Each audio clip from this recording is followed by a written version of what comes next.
All right, y'all, day 7. I just left the gym. I'm drenched in sweat. We played live. This was the test day. This was going to see how many things from my workout carried over to the live play and what are some things that I need to work on. And, I'll say this right off the bat, man. I felt a lot better. I played better. So that is good. There's going to be some clips that I'm going to be able to pull from the live play and show you almost the same clip in our workouts. There's still plenty of things I need to improve on, and I'll talk about those things at the end. But yeah, here's some clips of us playing. I'll show you some stuff that felt really good. I'll show you some stuff that felt good that maybe just didn't go right. And then probably some opportunities for me to do some other things as well. All right, y'all, before we get into my clips, let me explain to you who I've been playing against. This is Mason Costello. He's a 6'4" guard. And this is Landon Davis, a 6'8" post player that can also play from the perimeter. Mason will be going to a junior college next season with the opportunity to play Division I after that. And then Landon is going to be a junior in high school, probably playing Division I as well. And as you can see, sometimes it doesn't matter how good a defense I play, they're still going to make it. All right, let's first talk about some things I didn't do well and maybe some opportunities for me to get better. The first thing I want to talk about is my dribble pull-ups. I do a lot of one hard dribble pull-ups. I really liked my spots. I just didn't either get a clean pickup on some of these, or the contest really just messed me up, or I just kind of got unlucky rolls. I like the spots I got to. I just didn't make these when we played live. And the way that they were playing me on defense, I didn't get to a lot of change of directions, and I should have tried to do that a little bit more. What I started to realize was they wanted me to shoot the three so they could just jump and contest with their length, and they weren't ready for me to drive to the rim. They're kind of expecting me to get to some sort of step back, pull up, or just shoot the three. And when I realized that, I just said, you know what, I'm going to put my shoulder down and go to the rim. And they really just were not ready for it. I don't think they were expecting it. And this was just the open thing, right? They were just playing a little tight.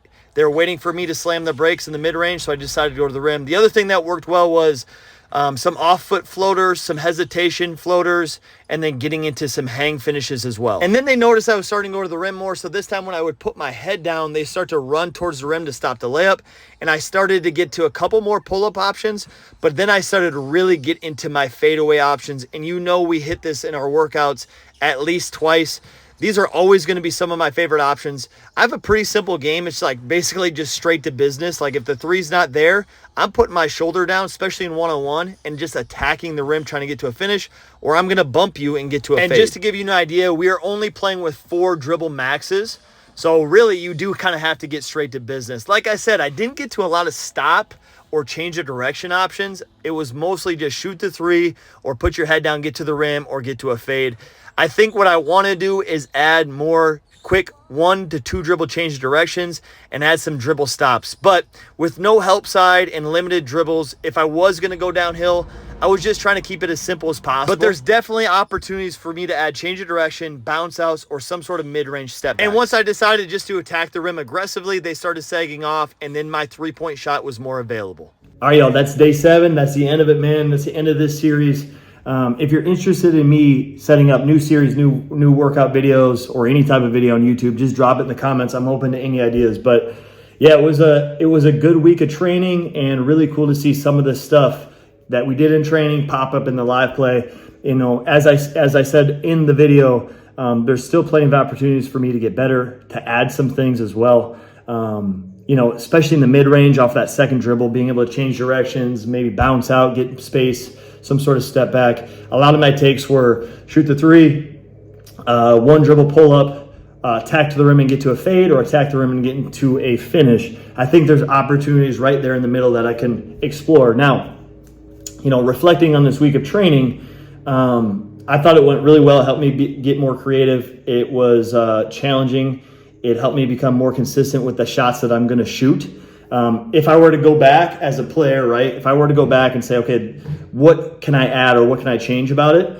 I would probably add some more just like basic reps, right? Like I would do everything I did, but then add maybe some time on the shooting machine just to get shots up, right? So maybe I lower the amount of makes I make in those workouts, and I make more in the, on the shooting machine. Some of that basic work just to get my, shot feeling right or whatever it was. And then if I wanted to add a move, like a change of direction or a bounce out or some sort of shot that maybe I don't typically shoot, if I wanted to add that, then I would spend some time really just focusing on that move. and not doing that move and then doing something else. I would just stay right there and just keep repping out the same move over and over until I felt more comfortable with it. And then I would try to get it into some more of those random movements. So again, if I were to go back, I would use a lot of the same stuff I use.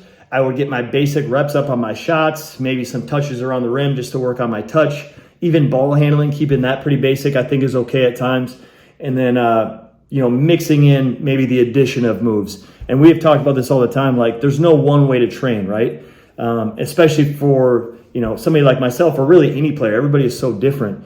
According to my height, my size, my athleticism, the way I play, the way I solve problems on the floor is going to be different than you. So that means the moves I'm going to use are going to be different. The shots I take, the way I train needs to be different, right? So just always keep that in mind. There's no right or wrong way to train. It just really depends on what your goals were. And we said our goal in the beginning of this week was just to play better during live and one-on-one, right? And that's what we did. And I think that the training that we did definitely helped it. If I had a farther out goal, maybe it was to make a team or to, whatever it was, a little bit farther away, not a week. I would use this training, plus I'd mix in some other things as well. So yeah, man, it was fun to do that. It gave me a lot of perspective as a trainer and as a player. If you guys have any more ideas on, a series like this for YouTube or any type of YouTube videos that you would like to see more from me, please let me know in the comments. I'd love to keep creating on YouTube for you guys. It's been fun. It's been a little time consuming, but it's been fun to see your guys' comments on the video. And the YouTube channel has grown. We're almost up like 1,000 subs since we started, which is really dope. So yeah, man, that's the end of it. If you're still here, again, leave a bag emoji in the comments. Let me know that you're still watching. And if you have any ideas, let me know.